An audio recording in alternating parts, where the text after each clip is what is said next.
रूप की विदाई और प्रभु का काशी आगमन। प्रयाग में अपने भाई अनूप के सहित श्री रूप 10 दिनों तक प्रभु के चरण कमलों के समीप रहे। ये विद्वान थे, भावुक थे, मेधावी थे, आस्तिक थे और थे प्रेमावतार चैतन्य देव के परम कृपा पात्र। फिर भला इनका कल्याण होने में संदेह ही क्या था।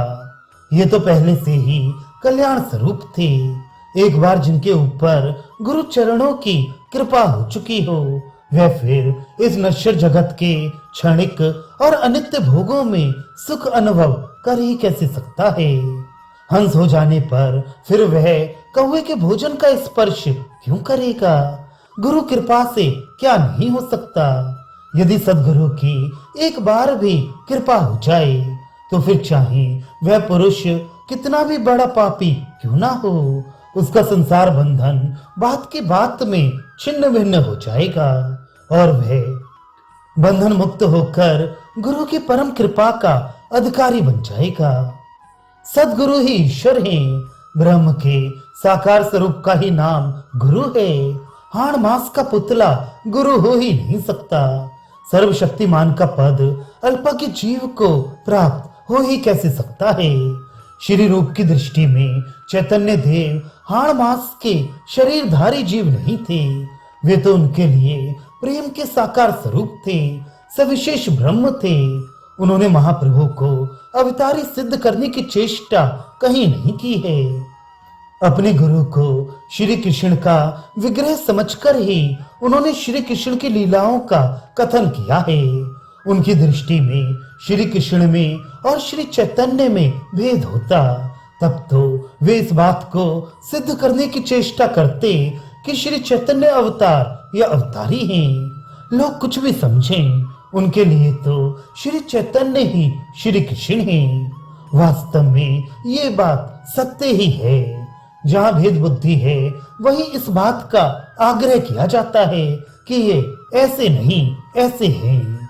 श्री रूप की दृष्टि में भेदभाव नहीं था, तभी तो वे भक्ति रसामृत सिंधु के मंगलाचरण में लिखते हैं, जिन्होंने सामान्य कंगाल रूप मुझ रूप के हृदय में भक्ति ग्रंथ लिखने की प्रेरणा की। उन्हीं श्री हरि रूप श्री चैतन्य चरण कमलों की मैं वंदना करता हूँ। इन 10 दिनों में ही प्रयाग में रहकर मेधावी श्री रूप ने प्रभु से भक्ति के अत्यंत गूढ़ रहस्य को समझ लिया और उसी का आपने अपने अनेकों ग्रंथों में वर्णन किया है। महाप्रभु इनके हृदय की सच्ची लगन को जानते थे, इसलिए इन्हें वैराग्य का उपदेश करते हुए कहने लगे, रूप देखो, ये संसार विषय भोगों में कैसा पागल बना हुआ है। पद, प्रतिष्ठा, पैसा, पुत्र, परिवार तथा प्रिय पदार्थों की प्राप्ति की चिंता में ही ये अमूल्य जीवन बर्बाद हो जाता है। कामनी, कांचन और कीर्ति, इन 3 रस्सियों ने ही जीव को कसकर बांध रखा है।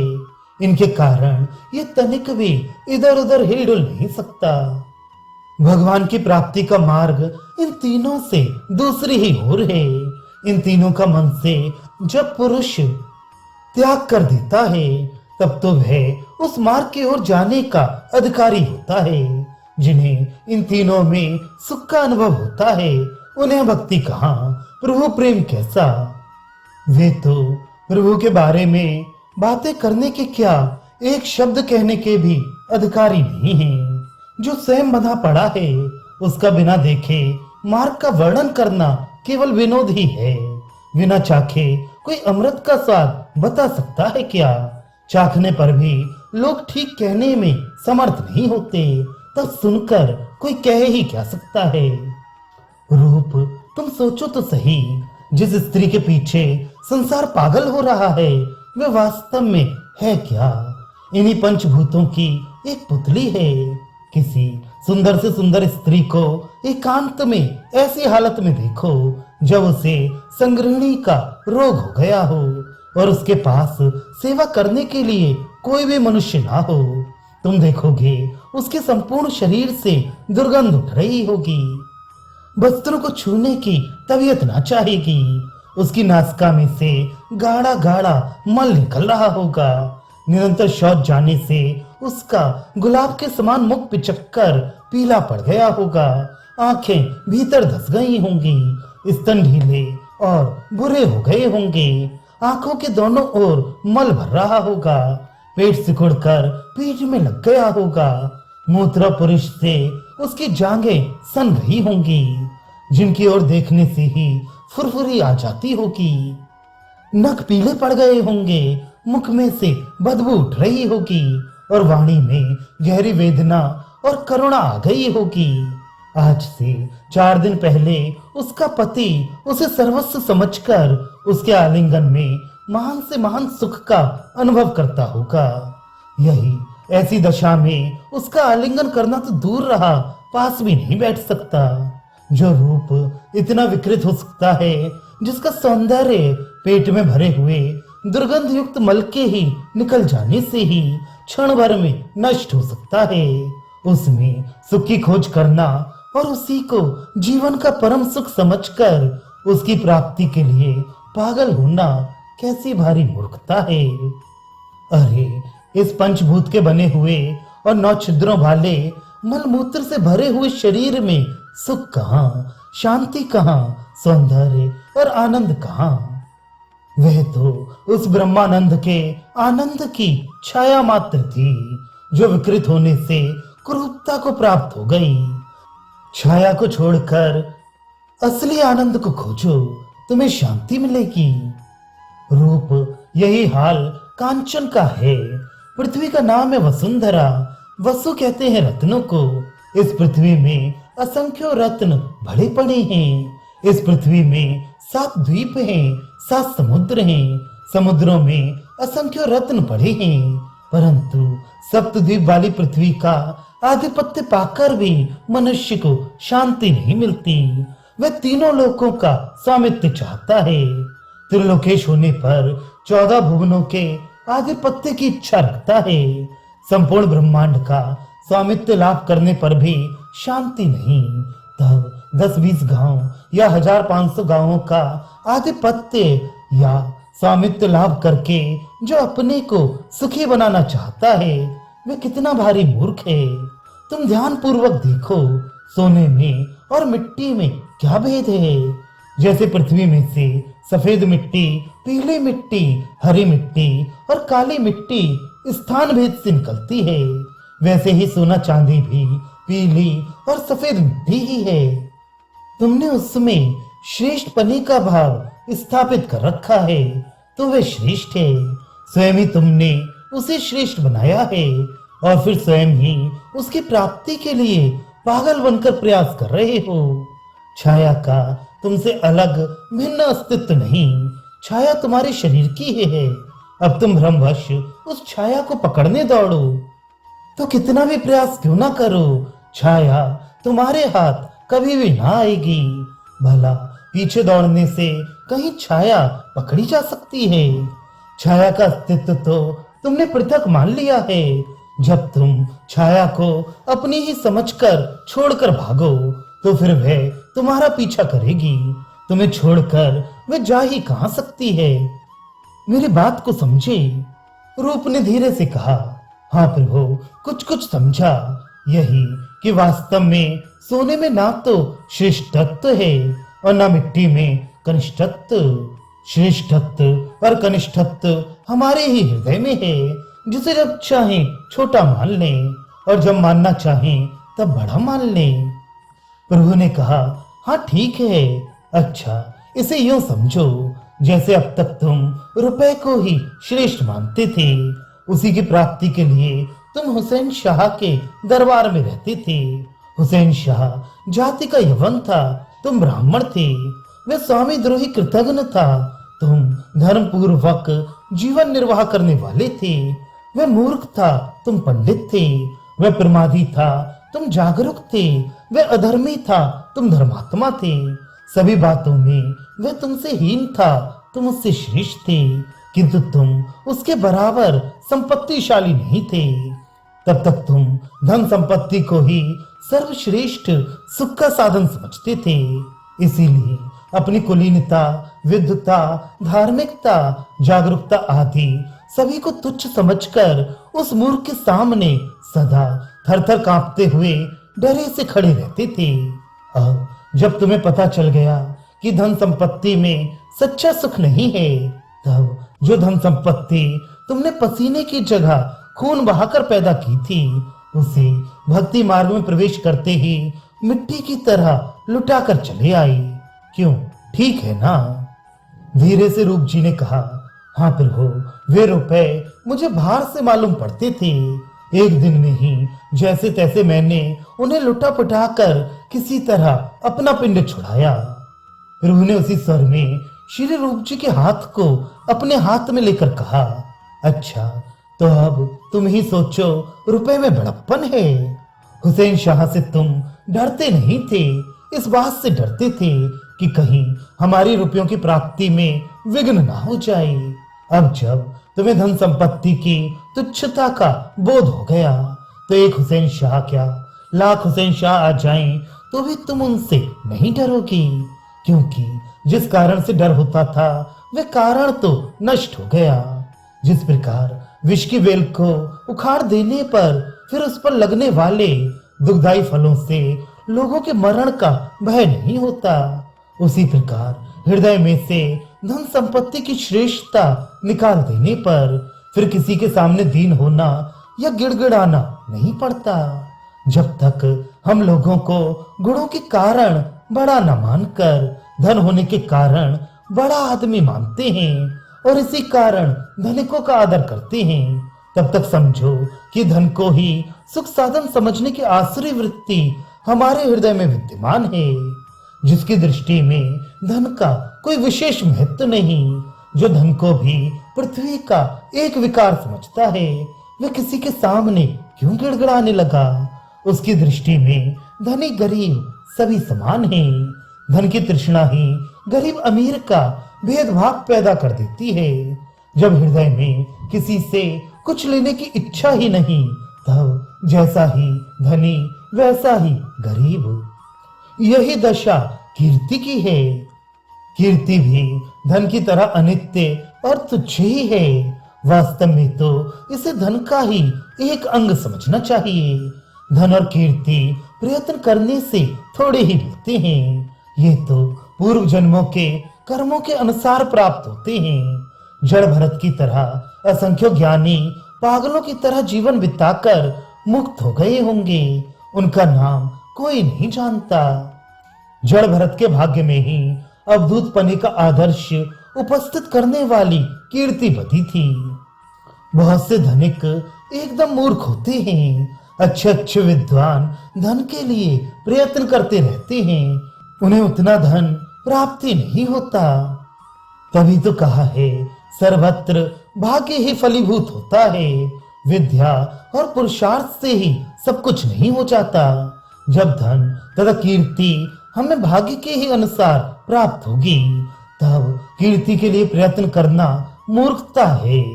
कीर्ति की इच्छा करके हम वासना जन्य एक नए पाप की और सृष्टि करते हैं। इसीलिए जो कीर्ति के लिए प्रयत्न करते हैं वे मूर्ख हैं। भला जिन्होंने 14 भुवन वाले अनेकों ब्रह्मांडों का आधिपत्य किया, ऐसे असंख्य ब्रह्मा उत्पन्न हुए और नष्ट हुए, उनका कोई नाम भी नहीं जानता। तब ये क्षुद्र प्राणी अपनी कीर्ति को अमर बनाने के लिए बाग बगीचा और कूप मंदिर बनाकर ही अपने नाम को अक्षुण्ण रखना चाहता है। वह कितना भारी मूर्ख है। भाई, कीर्ति तो पतिव्रता है, वह पुष्पंचली स्त्री नहीं है। उसने तो एक ही पुरुष श्री हरि को वरण कर लिया है, इसलिए तुम उसकी आशा को छोड़ दो, छोड़ दो, छोड़ दो। तुम्हें कीर्ति नहीं मिल सकती, नहीं मिल सकती, नहीं मिल सकती। कीर्ति के पति वे ही श्री हरि हैं, इसीलिए उन्हीं की कीर्ति का कथन करने में कल्याण है। यदि तुम्हें कीर्ति बढ़ानी ही है तो श्री हरि की कीर्ति बढ़ाओ। तुम इस कीर्ति को धारण करो कि हम कीर्तिपति के कीर्तनिया सेवक हैं। हाँ, हरि के कीर्तनिया होने से कीर्ति तुम्हें प्यार करने लगेगी, क्योंकि अपने पति की प्रशंसा सुनकर सभी को सुख होता है और प्रशंसा करने वाले के प्रति स्वाभाविक ही अनुराग हो जाता है। श्री रूप ने हाथ जोड़े हुए दीन भाव से कहा, हाँ प्रभु, श्री चरणों के अनुग्रह से मैं इतना तो समझा कि भक्ति मार्ग की ओर बढ़ने वाले साधक को कामनी कांचन और कीर्ति के स्वरूप पद, प्रतिष्ठा, पैसा, पुत्र, परिवार और यावत प्रिय पदार्थ हैं, उनका परित्याग करके तब इस पथ की ओर अग्रसर होना चाहिए। अब मैं कुछ साधन तत्व समझना चाहता हूँ। प्रभु ने कहा, रूप जीव का स्वरूप शास्त्रों में ऐसा बताया है कि बाल के अग्रभाग को लो, उसके 100 टुकड़े करो, उन 100 में से एक को लो, फिर उसके 100 टुकड़े करो। उससे भी सूक्ष्म जीव का स्वरूप है, अर्थात जीव अति सूक्ष्म है। जीव इस चराचर विश्व में समान रूप से व्याप्त है। एक तिल रखने योग्य भी ब्रह्मांड में जगह नहीं है जहां जीव ना हो। अब जीव के 2 भेद हैं, एक जड़, दूसरा चेतन अथवा स्थावर जंगम। पत्थर, लकड़ी आदि स्थावर हैं और हलचल या क्रिया करने वाले जंगम कहलाते हैं। स्थावर से जंगम श्रेष्ठ माने गए हैं। जंगमों में भी हाथी, घोड़ा आदि समझदार जानवर श्रेष्ठ हैं, उनमें भी मनुष्य श्रेष्ठ हैं। मनुष्यों में ब्राह्मण और ब्राह्मणों में भी विद्वान, विद्वानों में भी परिष्कृत बुद्धि वाला श्रेष्ठ है और उनमें भी सद आचरणों को अपने जीवन में परिणत करने वाला कर्ता श्रेष्ठ है और उन कर्ताओं में से भी वे श्रेष्ठ है जिसे ब्रह्म ज्ञान हो गया हो। ब्रह्म ज्ञानियों में भी जो मुक्त हो गया हो वे श्रेष्ठ है और मुक्तों से भी सर्वश्रेष्ठ श्री कृष्ण भक्त है। जिसके हृदय में सच्ची कृष्ण भक्ति है, उससे बढ़कर श्रेष्ठ कोई हो ही नहीं सकता। श्रेष्ठ बने की यही पराकाष्ठा है। जैसा कि श्री मद्भागवत में कहा है, राजा परीक्षित सुखदेव जी से प्रश्न करते हुए कह रहे हैं, हे महामुनि, मुक्त हुए सिद्धों में भी नारायण का भक्त दुर्लभ है और उन करोड़ों भक्तों में भी शांत हृदय का भक्त तो अत्यंत ही दुर्लभ है। संसार में प्रयत्न करने पर चाहे सब कुछ प्राप्त हो सके, किंतु श्री कृष्ण भक्ति का प्राप्त होना अत्यंत ही दुर्लभ है। बस भक्ति प्राप्ति का एक ही उपाय है, सब जगह, सब अवस्थाओं और सर्व काल में श्री हरि के ही नामों का संकीर्तन करता रहे। श्रवण कीर्तन ही प्रभु प्रेम प्राप्ति का मुख्य उपाय है और सब उपाय तथा आश्रयों का परित्याग करके श्री हरि की ही शरण लेनी चाहिए। सर्व धर्मों का परित्याग करके केवल उन्हीं का चिंतन स्मरण करते रहना चाहिए। मैं तुम्हें भगवत कृपा और अहेतु की भक्ति की एक मोटी सी पहचान बताता हूँ, उसी से तुम समझ जाओगे कि भगवान की भक्ति कैसे करनी चाहिए। जैसा कि श्रीमद् भागवत में भगवान कपिल देव ने स्वयं बताया है, प्राणी मात्र की हृदय रूपी गुहा में रहने वाले मुझ सर्वांतर्यामी ईश्वर के भक्त वत्सलता आदि गुणों के श्रवण मात्र से ही बिना किसी रोक टोक के जिस प्रकार गंगा जी का प्रवाह समुद्र की ही ओर बहता रहता है, उसी प्रकार उनके मन की गति मेरे ही ओर बहती रही। तो समझना चाहिए कि उसे एकांत की या अयत की भक्ति प्राप्त हो चुकी है। उसके प्राप्त होने पर फिर श्री कृष्ण दूर नहीं रहते, वे तो आकर भक्त से लिपट जाते हैं। यही तो उनकी भक्त वत्सलता है। आरंभ में साधन भक्ति होती है, साधन भक्ति से रति भक्ति होती है और रति भक्ति से शुद्धा भक्ति या प्रेम रूपा भक्ति होती है। रति भक्ति के 5 भेद भक्ति शास्त्रों में बताए गए हैं। उनके नाम शांत रति, दास्य रति, सख्य रति, वात्सल्य रति और मधुर रति इस प्रकार हैं। शांत रस के उपासकों में उदाहरण स्वरूप सुखदेव और जनक जी के नाम लिए जा सकते हैं। दास्य रस के उपासक अनेक भक्त हैं। व्रज के ग्वाल बाल तथा अर्जुन आदि सख्य रति के उदाहरण हैं।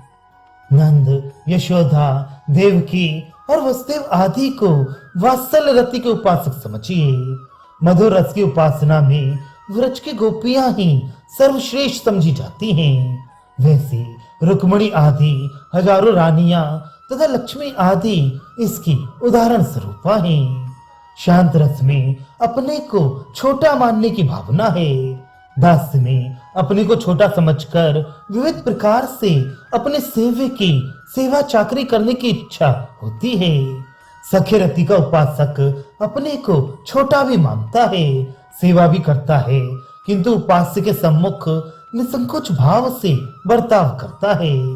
वह शांत और दास्य के उपासकों की भांति डरता सा नहीं रहता। वात्सल्य रूप से उपासना करने वाले मन मन में अपने प्रिय को श्रेष्ठ ही समझते हैं, ऊपर से व्यक्त नहीं करते।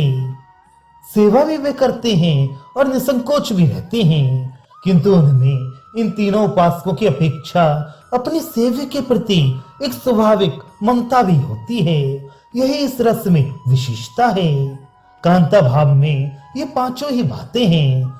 सेव्य को मन से बड़ा भी मानते हैं, सेवा करने की भी उत्कट इच्छा रहती है, उसके सामने किसी प्रकार का संकोच भी नहीं होता, प्रगाढ़ ममता भी होती है और अपने शरीर तथा शरीर की संपूर्ण क्रिया और चेष्टाओं को प्यारे के ही लिए समर्पित कर दिया जाता है। इसलिए ये कांता भाव ही सर्वश्रेष्ठ है। इस उपासना के उपासक करोड़ों में क्या असंख्यों में कोई एक होते हैं। शांत, सख्य आदि के उपासक ही जब दुर्लभ हैं, तब कांता भाव के उपासकों के लिए तो कहना ही क्या। ये मैंने तुमसे भक्ति का तत्व बहुत ही संक्षेप में कहा है।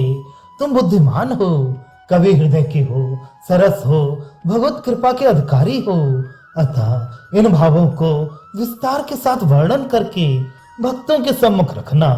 अब मैं कल वाराणसी जाने के लिए सोच रहा हूँ। प्रभु के चरणों में प्रणाम करते हुए गदगद कंठ से श्री रूप ने कहा, प्रभु मैं कृतकृत्य हुआ। मुझे विश्व ब्रह्मांड के आधिपत्य से भी जितनी प्रसन्नता ना होती, उतनी आज प्राप्त हुई है। अब मेरे लिए क्या आज्ञा होती है। श्री चरणों के संग निकट निवास करने की मेरी बड़ी उत्कट इच्छा है, जैसी आज्ञा हो। प्रभु ने कहा, रूप तुम समर्थ हो, तुम्हें मेरी संगति की अब विशेष आवश्यकता नहीं। इस समय तुम सीधे श्री वृंदावन जाओ और वहां के सभी तीर्थों की यात्रा करके जहां तक बन पड़े लुप्त तीर्थों के प्रकट करने की कोशिश करो। कालांतर में गौड़ होकर मुझसे पुरी में आकर भेंट करना। इतना कहकर दूसरे दिन प्रभु तो नाव पर चढ़कर उस पार को चली गई और रूप, अनूप, माथुरिया ब्राह्मण तथा कृष्णदास को प्रभु वहीं से विदा कर गए। महाप्रभु के चरणों का चिंतन करते हुए अपने भाई के सहित श्री रूप मथुरा पहुंचे। वहां उन्हें गौड़ के भूतपूर्व महाराजा सुबुद्धि राय मिल गए। उनके संबंध में पहले भी आ चुका है कि वे लकड़ी बेच बेच कर एक पैसे के चनों में निर्वाह करते, शेष पैसों से बंगाली साधुओं की सेवा करते। बंगाल में स्नान से पूर्व तेल लगाने की प्रथा है। तेल के बिना वहां स्नान ठीक ही नहीं समझा जाता।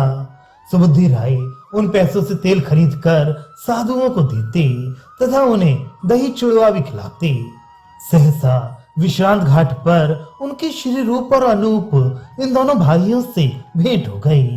सुबुद्धि राय ने इन दोनों भाइयों का जैसा वे कर सकते थे स्वागत सत्कार किया और फिर इनके साथ ये व्रज के 12 वन तथा उपवनों में भी पैदल पैदल यात्रा करने के लिए गए। विधि का विधान तो देखिए, कल तक जो एक महाराजा थे और एक महामंत्री, वे दोनों ही आज भिखारी के वेश में घर घर से टुकड़े मांगते हुए साधु वेश में फिर रहे हैं, जिनके आश्रय से हजारों पंडित और विद्वानों का निर्वाह होता था। वही आज एक टुकड़ा रोटी के लिए एक कंजूस गृहस्थ के द्वार पर खड़े खड़े प्रतीक्षा करते हैं कि संभव है अब कोई घर से निकलकर टुकड़ा ला ले। विधाता सचमुच भाग्य का खेल बड़ा ही विलक्षण है।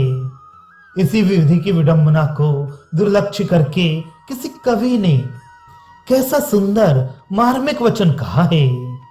सर्वश्रेष्ठ सूर्य कुल में जिनका जन्म हुआ, महाराजाओं के भी पूजनीय चक्रवर्ती दशरथ जी जिनके पिता थे, सत्य में निष्ठा रखने वाली त्रिलोक्य में अद्वितीय रूप लावण्य युक्त पति परायणा सीता जी जिनकी पत्नी थी, युद्ध में यमराज के समान साहस करने वाले शूरवीर और परम पराक्रमी लक्ष्मण जी जिनके छोटे भाई थे, जिनके समान त्रिलोकी में कोई धनुर्धारी शूर नहीं था, ऐसे रामचंद्र जी स्वयं साक्षात विष्णु के ही अवतार थे।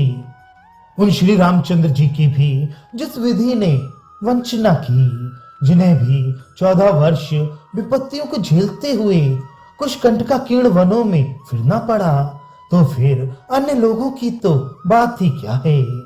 हे देव, तुम्हारे चरणों में हमारा नमस्कार है। वस्तुतः भगवान श्री रामचंद्र जी के संबंध में ये कथन कवि विनोद ही है। इधर महाप्रभु अपने भक्तों से विदा होकर गंगा जी के किनारे किनारे श्री वाराणसी क्षेत्र में पहुंचे। नगर के बाहर ही उन्हें चंद्रशेखर जी मिल गए।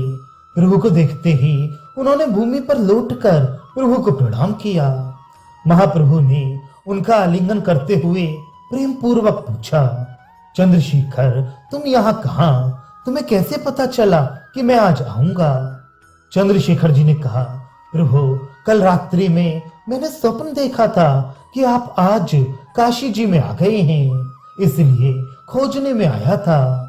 यहाँ आते ही सहसा श्री चरणों के दर्शन हो गए। अब मेरे कुटिया को अपनी चरण रज से कृतार्थ कीजिए। वैद्य चंद्रशेखर के आग्रह से प्रभु उनके घर गए। समाचार पाते ही तपन मिश्र, उनके पुत्र रघुनाथ, ये मराठा ब्राह्मण तथा और भी बहुत से भक्त प्रभु के दर्शनों के लिए आ गए।